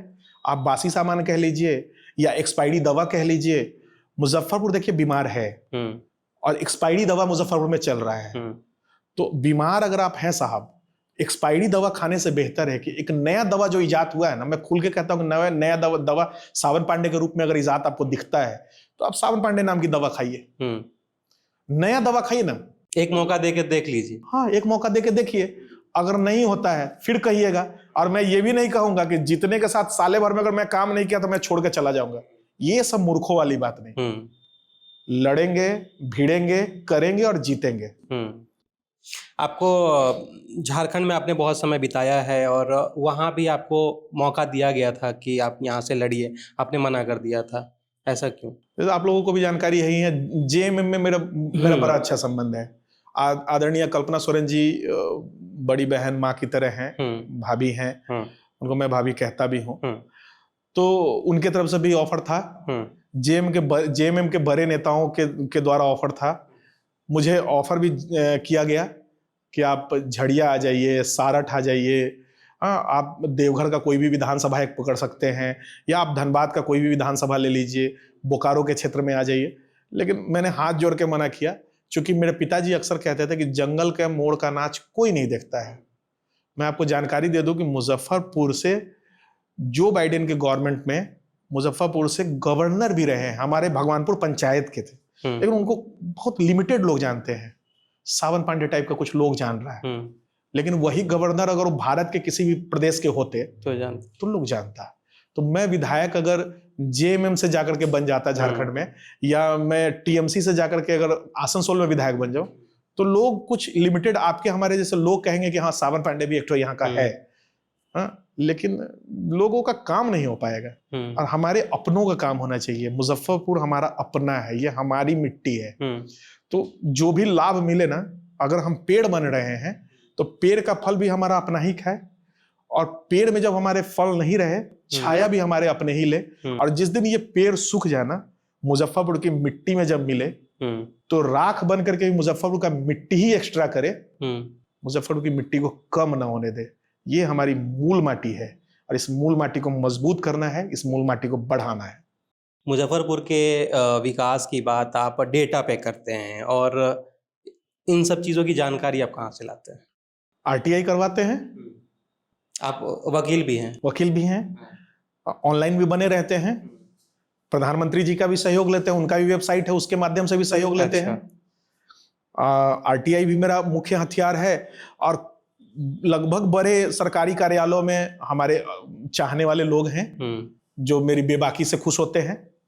तो सरकारी कर्मचारी हैं, वो डेटा मुझे देते भी हैं। देखिए ये डेटा है, आज निगम का 800 करोड़ का डेटा दे रहे थे कि देखिए 800 करोड़ रुपया साल का आता है मुजफ्फरपुर नगर निगम में, और मुजफ्फरपुर नगर निगम फिसड्डी है, शून्य है। 800 करोड़ आता है। 800 करोड़ आता है। कुत्ते को पकड़ने के लिए कितना आता है, आवारा पशु में गायों को के पालन के लिए कितना आता है, सांड के लिए कितना आता है, सब बाज़ाब्ता नाम खोल करके दिया हुआ है। मेयर साहिबा अगर सुन रही होंगी, या नगर आयुक्त महोदय देख रहे होंगे, या डिप्टी मेयर साहिबा अगर देख रहे होंगे, यूरिनल तक का पैसा आता है साहब। लेकिन यूरिनल पे अगर बात करूं तो हमारी माँ बहन जब आती है कल्याणी, मोती झील, भगवानपुर चौक, छाता चौक, लेनिन चौक, चक्कर चौक, मिठनपुरा में खरीदारी करने, तो पता चलता है कि अगर कोई जरूरत होगी शौचालय जाने की, तो कहीं कोई यूरिनल की व्यवस्था नहीं है हमारी माँ बहनों के लिए। तो 800 करोड़ जा कहाँ रहा है? 800 करोड़ जा कहाँ रहा है? बड़ी रकम होती है, बड़ी रकम है। और सब नेता निगम की राजनीति के लिए बेचैन क्यों है? क्या उसी 800 करोड़ का जो मिठाई है, 800 करोड़ का जो मुजफ्फरपुर का फेमस मिठाई रसमाधुरी है, महाराज का, पहले भारत जलपान का था महाराज का, तो महाराज का वो 800 करोड़ का रसमाधुरी है क्या कि सब चाह रहे हैं कि एक चम्मच रस खींच ले इसमें से? तो ये देखने की चीज है। सूतापट्टी व्यवसायियों का बड़ा हब है। मुजफ्फरपुर का मैनचेस्टर कहा जाता है। वहाँ की उसके सड़कों की स्थिति देख लीजिए, वहाँ के नालों की स्थिति देख लीजिए, और वहाँ भी हमारी माँ बहनों के लिए कोई यूरिनल की व्यवस्था नहीं है। आप स्लम बस्ती की स्थिति जब देखेंगे, बसंती गली आ जाइए, अघोड़िया बाजार आ जाइए, आप बहलखाना की तरफ चले जाइए, आप गुदरी रोड की तरफ चले जाइए, तो स्थिति ये है कि स्लम बस्ती में रह रही हमारी माँ बहनों के पास सैनिटरी पैड की व्यवस्था नहीं है। सैनिटरी पैड आज की तारीख में बहुत छोटा चीज हो गया है, और कई सारी मूवी भी बन गई है उस पर। तो पैडमैन जैसी मूवी भी आई है, लेकिन हमारे नेताजी लोग इतने भी अवेयर नहीं है कि ये चीज मुहैया करवा दी है, सरकारी है, उनके जेब से थोड़ा ना कुछ लगना है, लेकिन नहीं है ये भी व्यवस्था। मैं आपको ये जानकारी दे दूं, ये बहुत हास्यास्पद भी है, दुखद भी है, आंखों में आंसू आता है कि मुजफ्फरपुर की 28% महिलाएं सैनिटरी पैड जैसे बुनियादी चीजों से महरूम हैं, वंचित रह जाती हैं। 28%, मैं फिर कह रहा हूं, जबकि ये स्वास्थ्य के लिए, जीवन के लिए बहुत जरूरी चीज है, बहुत जरूरी चीज है। लेकिन आज की तारीख में अगर शराब से कंपेयर करे, दारू से कंपेयर करे, गांजा से कंपेयर करे, भांग से कंपेयर करे, तो मुजफ्फरपुर में स्मैक, ड्राई नशा और स्मैक की जो बात आती है, वो लगभग 18% से लेकर के 27.5% तक लड़के ज्यादा ले रहे हैं। शराबबंदी के बाद तो ये कॉमन हो गया। तो जब नशा का सामान उपलब्ध हो जा रहा है, तो सैनिटरी पैड क्यों नहीं उपलब्ध हो रहा है? ये तो बड़ी जरूरी बात। जो चीज नहीं होनी चाहिए वो इजीली अवेलेबल है, और जो आसानी से हो जानी चाहिए वो नहीं हो पा रहा है। तो या तो हमारा पूरा का पूरा सिस्टम फेल्योर हो चुका है, और जब आप थोपते हैं बड़े अधिकारियों पे, सरकारी कर्मचारियों पे, तो ये आप गलत करते हैं, क्योंकि वो तो 2-3 साल के लिए आ ही होते हैं। उनको अपने घर, अपने परिवार से मतलब होता है। वो आपके शहर से उनको क्या मतलब? वो अपनी जिम्मेवारी को निभाएंगे और जाएंगे। उनको अपना नौकरी भी बचाना है, ये देखना आपको है। आप 5 साल के लिए चुने गए हैं, आप मुजफ्फरपुर की धरती पे रह रहे हैं, आप यहाँ किसी के चचा, भैया, मामा, फूफा, काका हैं, आपको ये चीज देखना होगा। और नहीं देखिएगा तो कुर्सी खाली कीजिए, हाथ जोड़ते हैं, जाइए मार्गदर्शन कमेटी में बैठिए और मुजफ्फरपुर की जनता को मार्गदर्शन दीजिए, और हमारे जैसे युवाओं को मौका दीजिए। हम अब युवा मिलकर के मुजफ्फरपुर को चलाएंगे और मुजफ्फरपुर में युवा सरकार बनाएंगे। अभी स्वास्थ्य से जुड़ी हुई बातें हम कर रहे थे, वो मुजफ्फरपुर के स्वास्थ्य की जो अभी हालत है, जर्जर है, उस पर आप क्या कहेंगे? देखिए, मुजफ्फरपुर का सदर अस्पताल तो शून्य पे है, और एसकेएमसीएच मरने की पूरी गारंटी। एसकेएमसीएच में अगर रेफर किया गया तो मरने की पूरी गारंटी है। और सदर अस्पताल की तो स्थिति ये है, चूंकि वो जिला मुख्यालय के पास है सदर अस्पताल, उसके पास अपना इतना जमीन है कि चाहे तो मल्टी स्टोरी भी बनाया जा सकता है और एक नेशनल लेवल का अस्पताल बनाया जा सकता है, लेकिन वो बनता नहीं है। अभी हाल फिलहाल में एक बड़ा कंस्ट्रक्शन हुआ, लोगों ने कहा कि सदर अस्पताल का जीर्णोद्धार हो गया। मैंने देखने मैं बड़ा मतलब व्याकुल हुआ कि भाई उस चीज को देखा जाए, क्यूरियोसिटी जगह। जब गए देखने तो पता चला कि ये एक सेपरेट डिपार्टमेंट के लिए है, और वहां भी गाय बैठी हुई थी, कुत्ता बेड के पास लेटा हुआ था, और पुराने वाले में तो कुत्ता ही लेटा रहता है बेड पे। मरीज बड़ा कम, तो उसका रख रखाव उस तरीके से नहीं, कोई रख रखाव नहीं है, और साहब जो यहाँ के नुमाइंदे हैं उनको देखने की कोई फुर्सत भी नहीं है। तो मुजफ्फरपुर का सदर अस्पताल शून्य पे है, एकदम फेल्योर है। और एसकेएमसीएच की तो बात ही नहीं। एसकेएमसीएच ने तो कई विधायकों को पैदा कर दिया, लेकिन एसकेएमसीएच आज तक अपने जर्जर हालात पे रो रहा है। नगर जो निगम में बैठक होती है, उसमें बड़ा दिलचस्प हो रहा है कि लड़ाई हो जा रही है और नगर विधायक वहां पर बैठ के चुपचाप देखते रहते हैं। अब एक वीडियो भी वायरल हुआ है। हाँ, देखा मैंने वीडियो। कई पार्षद, मतलब 2 पार्षद तो आपस में लड़ ही रहे थे। सामान भी फेंका गया टेबल पर से उठा करके, पेपर वेट वगैरह भी फेंक दिया गया। देखिए, विधायक जी बोल नहीं ना पाएंगे। क्या मजबूरी है, बोल नहीं पाएंगे? देखिए, विधायक जी की मजबूरी यही है कि सारा खेल वहीं पे डिपेंड है ना। अच्छा। विधायक तो नाम का बनते हैं, दिल तो उनका वार्ड पार्षद वाला है। अच्छा। तो उनका तो बचपन से दिल रहा है कि वार्ड पार्षद बने। वो तो मुजफ्फरपुर की जनता जबरन उनको खींच खाच करके धकेल करके बना दे रही है विधायक। कर ये धक्का देकर नहीं, तुम विधायक बन जाओ, तो उनको विधायक बना दी। लेकिन उनसे विधायक होता नहीं है। और इस बार भी मुजफ्फरपुर की जनता महान, पुराने सामान को नए रैपर में डाल करके चला दिया, लेकिन उनसे विधायकी होती नहीं है। वो है कुल मिलाकर के अघोषित वार्ड पार्षद। तो एक वार्ड पार्षद का बाद दूसरा वार्ड पार्षद कैसे मानेगा? और उन्होंने ही नगर निगम मुजफ्फरपुर का बंटा धार करके रखा है। इतनी लॉबीबाजी उन्होंने करवाया है कि मुजफ्फरपुर नगर निगम आज अपने नसीब पर रो रहा है। मुजफ्फरपुर इस बार जो मेयर का जो चुनाव हुआ पूरे प्रदेश में, डायरेक्ट जनता के द्वारा चुन करके गया। लेकिन मैं दावे के साथ कहता हूं 80% मुजफ्फरपुर की वो जनता जो मेयर और डिप्टी मेयर अपने वोट से चुनी है, क्या उसका मेयर और डिप्टी मेयर उसको पहचानता है? क्या मेयर और डिप्टी मेयर आपका कभी सुध लेने आए हैं? नहीं आएंगे, क्योंकि आप वोट किसी को भी दिए, किसी भी पद पे दिए, जीते आदरणीय श्री विजेंद्र चौधरी जी ही, मैं नाम लेके कहता हूं, जीते आदरणीय श्री विजेंद्र चौधरी। कंट्रोल उनके हाथ में है, रिमोट कंट्रोल उनके हाथ में है। हर वार्ड में उनके मतलब 4 ऐसे शागिर्द हैं, 4 ऐसे चमचे बैठे हैं जो वहां से वोट को लूटने का काम करते हैं, जनता को बरगलाने का काम करते हैं, और वो ज्यादातर गरीब जनता का शोषण दोहन करते हैं। और हमेशा से परेशान गरीब जनता ही होती है। गरीब जनता मेरे कहने का मतलब वो जनता जो रेड़ी वाला है, खोमचा वाला है, पटरी वाला है, ठेला वाला है, गुमटी वाला है, वो परेशान हो रहा है। जो चाय का दुकान चला रहा है वो परेशान हो रहा है। जो दिहाड़ी कमा रहा है, दिहाड़ी मजदूरी कर रहा है, वो परेशान हो रहा है। जो एसी में बैठा है ना, वो कम परेशान हो रहा है। परेशान आप सड़क पे हैं, आप परेशान हो रहे हैं। और नेता अक्सर सड़क से बनते हैं। नेता को अक्सर सड़क पर रहना चाहिए, ना कि सोफा पर। तो हमारे जो साहब हैं वो अक्सर सोफा पर ही नजर आते हैं। सड़क से उनको कोई लेना देना नहीं है, और सड़क से ही सदन चलता है, सोफा से सदन नहीं चलता है। ये साहब याद रखें। इस बार जनता बदलाव के मूड में है, और इस बार मुजफ्फरपुर की जनता जीतेगी। मुजफ्फरपुर स्मार्ट सिटी की बहुत बात होती है, और क्या डेवलपमेंट हुआ है मुजफ्फरपुर स्मार्ट सिटी में वो हम सब जानते हैं।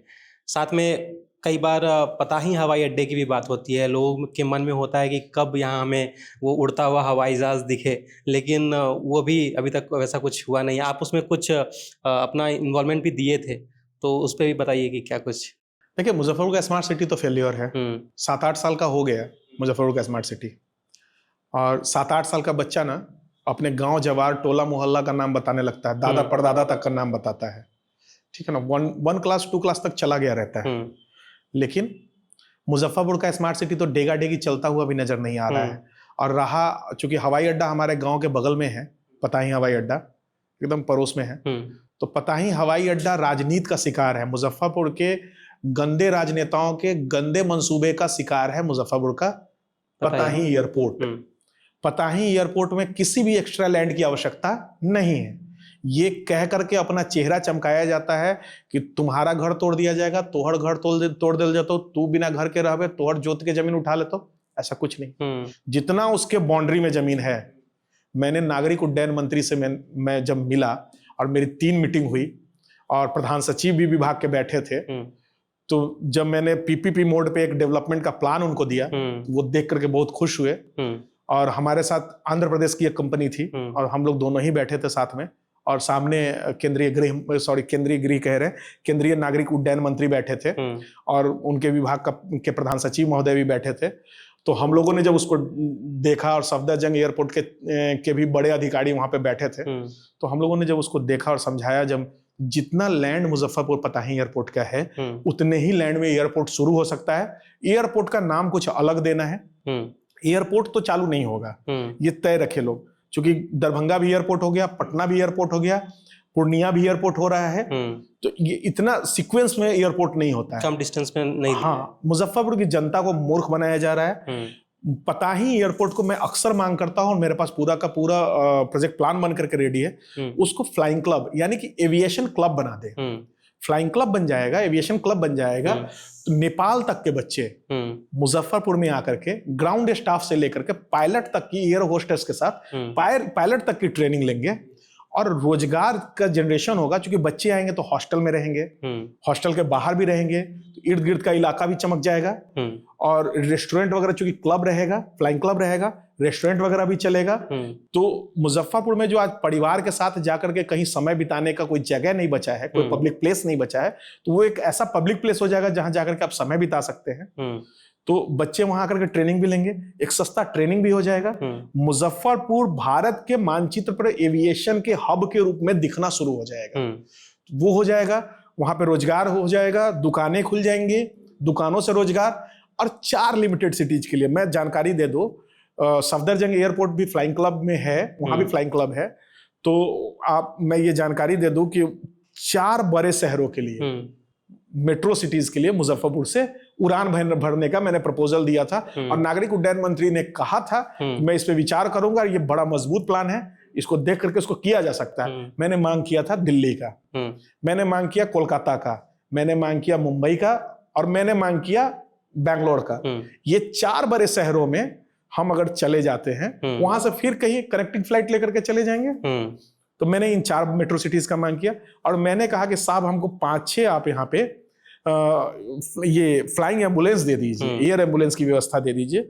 तो उन्होंने कहा कि एयर एम्बुलेंस भी वहां सही रहेगा और एयर एम्बुलेंस का खर्च भी इतना नहीं आता है। मैं सुनता हूं कि नेता कहते हैं मुजफ्फरपुर के कि एयर एम्बुलेंस के खर्चा के उठाते हाई कोनो के यहाँ इतना क्षमता के एयर एम्बुलेंस के खर्चा उठा लेते। तो नेताजी के हम यहाँ के भाषा में जानकारी दे छिए कि एते खर्चा ना हो कि जते यहाँ लोग के डेरा रहा छिए। लाख रुपया में, 1 लाख रुपया में हम दिल्ली एकदम एयर एम्बुलेंस से आराम से एयरलिफ्ट होकर के पहुंच जबै। चूंकि सरकार भी ऊपर सब्सिडी दे छे, तो 1 लाख रुपया में 1 लाख रुपया के क्षमतावान अगर शरीर पर लगावे के होते ना, तो ढेरे लोग है। आज ढेर लोग के पास ना हेल्थ इंश्योरेंस भी हो गए है। तो ई बुड़बक बनावे के, बकलोल बनावे के जो प्रक्रिया यहाँ सब 30-40 साल से कैले छिए, ये सब छोड़ू प्रक्रिया। एयर एम्बुलेंस के सुविधा हो सके छे। साथ आइए इस लड़ाई में हमारे, और देखिए कैसे हम आपको फ्लाइंग क्लब बनवा करके एयर एम्बुलेंस की व्यवस्था, लिमिटेड सिटीज के लिए उड़ान भरने की व्यवस्था एविएशन क्लब के साथ दे सकते हैं। आप जिला महोत्सव भी करवाना चाहते हैं, क्या है जिला महोत्सव? देखिए, जिला महोत्सव है हमारा, चूंकि बाबा गरीबनाथ धाम ये है, बाबा गरीबनाथ की ये धरती है, तो बाबा गरीबनाथ धाम महोत्सव हम करवाना चाहते हैं। चूंकि मुजफ्फरपुर में अच्छे तबला वादक भी हैं, हारमोनियम भी बजाने वाले लड़के अच्छे हैं, सिंगिंग वाले भी लड़के अच्छे हैं। तो जो भी मुजफ्फरपुर में कलाकार हैं, जो डांस करते हैं, जो कथक करती हैं बहनें हमारी, वो जितने भी हैं, जो भारतीय नाट्य जो भी करते हैं, जो नाट्य परिषद से भी जुड़े हुए हैं, जो भी कलाकार हैं, उनको एक बड़ा मंच में मुहैया करवाना चाहता हूं। उनको बड़ा मंच में किस नाम से? बाबा गरीबनाथ धाम महोत्सव मैंने नाम दिया है, ये मेरा निजी दिया हुआ नाम है। बाबा गरीबनाथ धाम महोत्सव के नाम से मैं ये मंच उनको मुहैया करवाना चाहता हूं, ताकि मुजफ्फरपुर के कलाकारों को बड़ा मंच मिल सके। सारे लड़के खुशनसीब नहीं होते हैं कि बिग बॉस में चले जाएं। सारे वैशाली में भी महोत्सव, वैशाली में भी महोत्सव हुआ था, सीतामढ़ी में भी महोत्सव होता है, शिवहर जैसा छोटा सा शहर भी अपना महोत्सव करवाता है, अरवल जैसा छोटा शहर भी अपना महोत्सव करवाता है, गया में तो महोत्सव होता ही होता है। तो मुजफ्फरपुर में भी महोत्सव होने चाहिए। बाबा गरीबनाथ धाम महोत्सव, बाबा गरीबनाथ हमारे पहचान है और बाबा गरीबनाथ धाम महोत्सव होगा। तो चूंकि मुजफ्फरपुर कल्चरल राजधानी है बिहार की, तो वो दिखेगा कि कल्चरल राजधानी है, वो अपने आप को प्रूव कर पाएगा। चलिए, आपने बहुत बेबाकी से बहुत सारे सवालों का जवाब दिया। एक आखिरी अपील जो आप लोगों से करेंगे, जनता से करेंगे कि वो आपको चुने, मौका दे इस बार नगर विधायक। देखिए, मैं मुजफ्फरपुर की जनता को हाथ जोड़ के कह रहा हूं कि आप हमको चुनिए कि नहीं चुनिए, उससे मतलब नहीं है, लेकिन आप अपने बाल बच्चों को, अपने परिवार के लोगों को, अपनी माँ बहनों की रक्षा कीजिए। उनको घुटना तक कपड़ा उठा करके नाले का पानी ना हिलना पड़े। हमारी माँ बहनों को मंदिर अगर जाना है, नाले का पानी हिल करके मंदिर ना जाना पड़े। जो हमारे मुस्लिम भाई हैं, नमाज अदा करने जब जाते हैं, जुमे का नमाज बड़ा पाक होता है, जब वो करने जाते हैं तो नाले के पानी में पाँव रख करके उनको मस्जिद में, बड़ा पाक स्थल होता है, वहां पाँव ना रखना पड़े। ये मैं हाथ जोड़ करके कहूंगा कि विजनरी लीडर लाइए और ऐसा लोग लाइए जो हर चीज से सबल हो, अपनी बातों को रख पाए, सेक्शन वाइज भी समझा पाए बड़े अधिकारियों को, जिसके अंदर क्षमता हो। भले उसको दबंग कोई कह दे, लेकिन वो सच में दबंग हो कि हाँ, अपना काम, अपने मुजफ्फरपुर की जनता का काम करवा पाए। मुजफ्फरपुर आपका परिवार है और इस बार लड़ाई आप लड़िए और आप दहाड़िएगा। मुजफ्फरपुर के लोग दहाड़ेंगे पटना का सदन में जाकर के, ये मेरा पूर्ण विश्वास है। सवाल भी करते रहना होगा कि हाँ, आपने जिसको चुन कर लाए हैं, आप उनसे सवाल लगातार करते रहिए। हाँ, सवाल तो नेताओं से कीजिए। अगर सवाल नहीं कीजिएगा तो वो निरंकुश हो जाएंगे और वो निकम्मे हो जाएंगे। तो आप जनता हमेशा याद रखे कि नेता आपके नौकर हैं, जिस तरीके से ब्यूरोक्रेट्स को आप कहते हैं कि आप नौकर है, तो जनता ये भी याद रखे कि वो सेवक अगर है जनप्रतिनिधि आपका, तो सेवक आपका नौकर ही है। उसको नौकर बना करके रखिए, उसको मालिक नहीं बनने दीजिए। और आप अपने बच्चों का ख्याल रखिए, अपने बच्चों के भविष्य का ख्याल रखिए। ये नेता लोग जैसे अपने भकलोल बच्चों को विधायक और सांसद बनाना चाहते हैं, वैसे ही आप अपने बच्चों को सुरक्षित रखिए, उनके एजुकेशन के लिए सोचिए, और मुजफ्फरपुर में ही अपने युवाओं के रोजगार की बात भी सोचिए। और ये संभव है। अगर असंभव आपको लगता हो तो मेरा घर मैदापुर चौबे मधुबनी पंचायत के अंतर्गत है, पताही 4 लेन के पास। आप आइए हमारे घर पे, सुबह सुबह चाय भी पिलाएंगे और बैठा करके ये समझाएंगे भी कि कैसे मुजफ्फरपुर में रोजगार हो सकता है। बाकी का गलियाने के लिए तो आप जिनके भी समर्थक हैं, आप उनका समर्थन कीजिए और हमको गलियाते रहिए, हमको कोई फर्क नहीं पड़ना है। बस ये लड़ाई आजादी की है, ये आपको भी आजाद करवाएंगे और भी लोगों को आजाद करवाएंगे। ये मुजफ्फरपुर आजाद रहना चाहिए, ये मुजफ्फरपुर मजबूत रहना चाहिए। तो ये थे हमारे साथ समाज सेवी सावन पांडे जी, जिन्होंने बड़े ही बेबाकी से अपनी सारे जवाबों को रखा। तो देखते रहिए हमारे साथ वाव पॉडकास्ट।